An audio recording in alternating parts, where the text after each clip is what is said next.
Guys போன தடவை வந்துட்டு ரீசார்ஜ் ஒரு வீடியோ வந்து போஸ்ட் பண்ணியிருந்தேன். அந்த வீடியோவில் வந்துட்டு பார்த்துட்டு நிறையா பேர் வந்துட்டு லைவ் ரீசார்ஜ் பண்ணி காட்டுங்க, எப்படி பண்ணுறதுன்னு தெரியல அப்படின்னு கேட்டிருந்தீங்க. சரிங்களா, இப்போ நான் உங்களுக்கு தான் லைவ் ரீசார்ஜ் பண்ணி காட்டுறேன், பார்த்துக்கோங்க. ஃபஸ்ட்டு ஆப் ஓப்பன் பண்ணி உங்களுடைய ஐடி போட்டுக்கோங்க, உங்களோட ஐடி யூஸ் பண்ணி பாஸ்வேர்ட் போட்டுக்கோங்க.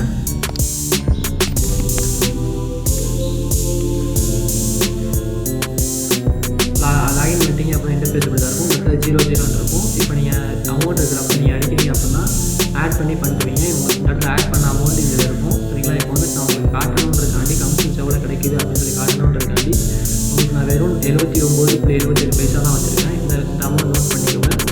சரிங்களா, இப்போ வந்து சர்வீஸை கிளிக் பண்ணிக்கோங்க. சர்வீஸை கிளிக் பண்ணி இப்போ ஏர்டெல் நான் ரீசார்ஜ் பண்ண போகிறேன். ஸோ ஏர்டெலுக்கு நான் கிளிக் பண்ணிவிட்டு நம்பர் டைப் பண்ணுங்கள். சரிங்களா, இப்போ வந்து நம்பர் என்ட்ரி பண்ணியாச்சு. நம்பர் என்ட்ரி பண்ணதுக்கப்புறம் கீழே அமௌண்ட் என்ட்ரி பண்ணிக்கோங்க. 80 ரூபா ரீசார்ஜ் நான் பண்ண போகிறேன். 29 ரூபாய்க்கு நான் கொடுத்து கிளிக் பண்ணிவிட்டு நான் டேரெக்டாக உங்களுக்கு ரீசார்ஜ்ன்ற பட்டனை கிளிக் பண்ணுறேன். சரிங்களா, 79 ரூபா கொடுத்துட்டு டேரெக்டாக உங்களுக்கு ரீசார்ஜ் பண்ணுற பட்டனை கிளிக் பண்ண போகிறேன். கண்டினியூ ப்ளீஸ் ஒர்க்கிங் வெயிட்டிங் வரும். சரிங்களா, சக்ஸஸ். நீங்கள் பார்த்தீங்களா, சக்ஸஸ்னால் பார்த்தீங்க அப்படின்னா மிச்ச அமௌண்ட் எவ்வளோ காட்டும், கரண்ட் பேலன்ஸ். ஓகே கொடுத்துட்டு கேன்சல் கொடுத்துருங்க. சரிங்களா, கேன்சல் கொடுத்துட்டு வெளியே வந்துட்டீங்க அப்படின்னா உங்களுக்கு ஃபஸ்ட்டு 79 தான் இருந்துச்சு. இப்போ உங்களுக்கு கமிஷன்ஸ் போக எவ்வளோ வருது அப்படின்னு சொல்லி பார்த்தீங்க அப்படின்னா கமிஷன்ஸ் வந்துட்டு 1.60 பைசா கிடச்சிருக்கு உங்களுக்கு. சரிங்களா, 1.60 பைசா 1.5 பைசா கிடச்சிது. அந்த கமிஷன் எப்படி செக் பண்ணுறது அப்படின்னா இதில் போய் இந்த லாஸ்ட் அந்த மோர்ன்ற ஆப்ஷனில் போய்ட்டு டெய்லி ரிப்போர்ட்ஸில் போய் பார்த்தீங்க அப்படின்னா இன்றைக்கி ரீசார்ஜ் பண்ணியிருக்கீங்க, ஆட் பண்ண பேலன்ஸ் எவ்வளோ இருந்துச்சு.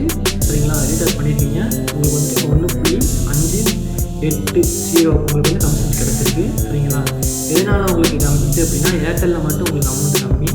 சரிங்களா, ஏன்னா ஃபஸ்ட்டே அந்த வீடியோ சொல்லியிருந்தேன். சரிங்களா, கமிஷன்ஸில் போய் செக் பண்ணி பார்த்தீங்க அப்படின்னா ப்ரீபெய்டில் போய் பார்த்தீங்க அப்படின்னா தெரியும். மற்றதுக்கு 2% இருக்கும், இந்த ஏர்டெல் மட்டும் 2% இருக்கும். அதனால் இப்போ ஏர்டெலுக்கு மட்டும் உங்களுக்கு கமிஷன்ஸ் கம்மியாக கிடச்சிது. சரிங்களா, இதே ஜியோ மற்ற இது பார்த்தீங்க அப்படின்னா ஒரு ரீசார்ஜ் பண்ணால் 2.5% கண்டிப்பாக கிடச்சிடும். இது வந்துட்டு இது செக் பண்ணுறது. அதுக்கும் இன்னும் டீட்டெயிலாக பார்க்கணும் அப்படின்னா அமௌண்ட் ரிப்போர்ட்டில் இருப்பாங்க. இதுக்கப்புறம் டீட்டெயிலாக உங்களுக்கு பார்க்கணும் அப்படின்னா அமௌண்ட் ரிப்போர்ட்டில் போய் பாருங்கள். ரிப்போர்ட்டில் பார்த்தீங்க அப்படின்னா உங்களுக்கு நீங்கள் ரீசார்ஜ் பண்ணது அமௌண்ட் எவ்வளோ ஏறிச்சு, எவ்வளோ வந்துச்சு, உங்களுக்கு கமிஷன்ஸ் எவ்வளோ இருக்குது, என்ன இது எல்லாமே தெரியும்.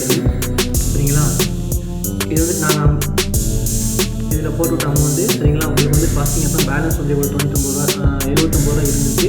ரீசார்ஜ் 79 ரூபா பண்ணியிருக்கீங்க. அதுபோக உங்களுக்கு 70 பைசா மட்டும் தான் இருந்திருக்கு. அதில் கமிஷன்ஸ் பார்த்தீங்க அப்படின்னா 1.580 கமிஷன்ஸ் கிடச்சிருக்கு. அதையும் உங்கள் பேலன்ஸ் ரேட் ஆட் பண்ணி 1.650 கிடச்சிருக்கு. மொத்த அமௌண்ட்டு மொத்த பேலன்ஸ் இவ்வளோ இப்போ கமிஷன்ஸ் வந்து ₹1.50 உங்களுக்கு கிடச்சிருக்கு. சரிங்களா, ₹1.50 உங்களுக்கு கிடச்சிருக்கு. 80 ரூபா ரீசார்ஜுக்கு ₹1.50. இதே 100 ரூபாய்க்கு பண்ணியிருந்தீங்க அப்படின்னா மொத்தமாக ₹2 கிடச்சிருக்கும். சரிங்களா, ஏன் அப்படின்னா ஏர்டெல்லில் மட்டும் அமௌண்ட் கம்மியாக இருக்குது. சரிங்களா, அதுவும் இந்த அப்டேட்டில் வந்து சரியாகிடும் அப்படின்னு சொல்லியிருக்கிறாங்க. நான் அப்டேட் வந்து விட்டதுக்கப்புறம் நான் உங்களுக்கு வீடியோ போடுறேன் கைஸ்.